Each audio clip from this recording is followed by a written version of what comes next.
Yeah. Hello guys, welcome back to yet another video here at your favorite channel of your choice, Saint TV. Yes, so today I'm going to be talking about this deluxe room only found at Luna Lodges here in Kadoma. Yes, this is Kadoma. You know, some other people are not uncle in favor, but the way yamuno taura about my rooms PaLuna Lodges mukadoma ane moto anditi even iwewe futi you can if you kana uchida kuti uyewo kulodge yako kana uchida kuti tiuyewo to your business aiwa munokwanisa kutibata tobva tauyawo tozozvionera ini handiwanzotaura zvinhu zvatisina kuona nditi handitaure zveroom yandisina kurara like now I'm talking about this deluxe room because I've enjoyed the comfort of this room. So I'm going to be talking about this room which you can get of course at an affordable price so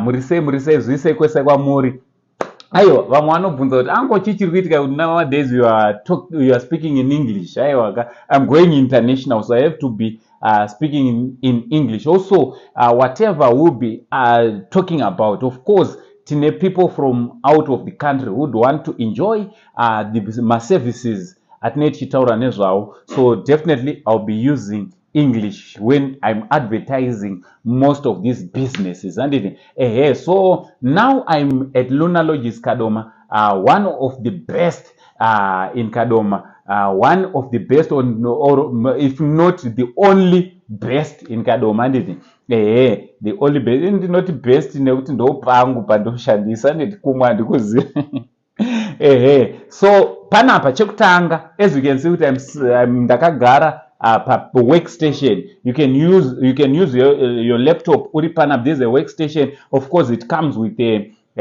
coffee station as well, so magetsi awara unokwanisa connect your laptop and work here, and at the same time there's a HD television. You can watch your television uri panapa and angojaira HD mirror so from here pane rolling chair yakanaka office chair yakanaka ndofunga muri kungoona kuti deluxe mahwana and also apo pane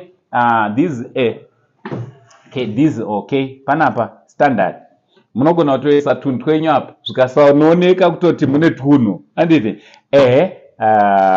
wakagara panapa madam wachishandisa HD mirror to kuita makeup and stuff you can even check headboard inonzi dressing table yachona kuti this high quality my standards ekumusoro because remember this is a deluxe and also it comes with a small refrigerator where you can put your drinks. Of course you can put majuice enyu imomo mvura dzenyu and then zvinhu chitofamba zvanai inotoshanda fridge and very clean kari kutotonhorera kakatooma so you can put your stuff inside there to keep them cool and from there ndakuradzai television from there we just want to move to this side kuti kuside kunoko tine chirungu this one here ndo wardrobe yachona yekuti unoisa hembe dzenyu and it comes of course with a mirror yekuti unokwanisa kuzviona whole body runatsozviona kubva kukachigumwe kari kutamba kusvika kumusoro kukepa kurasta it's beautiful. It is beautiful. HD mirror there, another mirror here, even kana uri pabed uneuchizviona, and it comes with a small bin of course atitasire kuti munge muri munorasa marara akawanda zvinhu zvechimbinga zvinatsvina yakawanda so kabin kako karapo. And also from there this is the center of attraction. Just check pabed my designs. This is beautiful. Ladies, now I'm talking to you ladies. I know very well this year ndimi muri kufana kuitira varume something, be it your fiancé, your boyfriend, be it your partner, be it your husband, Valentine's. These are the colors you can see.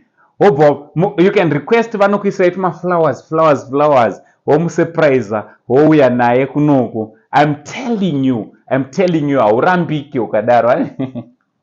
Right, for this Valentine you can book this this is a king size bed. Yes, this one is a king size bed. I think you can see that it's coming with some pillows, some continentals, some pillows, and a red cushion, and also you can see the design here. This is standard, coming with all these designs. Imagine pantorara munhu ipapa kana iwewe unogona kutoparara ipapa, and comes with the headboard. This headboard is extremely beautiful. I think you can see even the quality. It is the same quality also yakashandiswa pakugadzira the dressing table, and from there you can see there's an artwork. This is beautiful. This is extremely beautiful, and also if you check up there, there's an air conditioner which also obviously will be cooling this room. Magetsi ariko haende panapa ndiri AC yawo inoshanda nyange kukapisa zvakadii munotozozviwa mabuda muno. Last and but not least, this is one of the most thing that vanhu vanocheka if they want to book bathroom and toilet. So come ndizokuratidzai. Right, so panapa I think you can see this the toilet and the space. Ine space yakakura ndiri toilet machona mune space yakakura, and there is a sink inside here, and also if you check up tine shower yachona iripo ipopa inenge ine mvura inopisa neinotonhora. Space irimo yakatokura zvisingaite yekutoti umwe anogona achigeza umwe achisota business rake ari kuno. You definitely need to come to Luna Lodges kuti uzonakirwawo nekalife kekumusoro kwakaita sekaka. This is beautiful. This is extremely beautiful. So guys, ndofunga mangozvionera ndo zvapakaita panapa. Even if you come outside, you can see kuti the environment itself is extremely beautiful. And ndo zvandango ndingokuratidzai. From Uncle Saint, the only Zim Uncle, for now, Cheetah, sign out. Much love.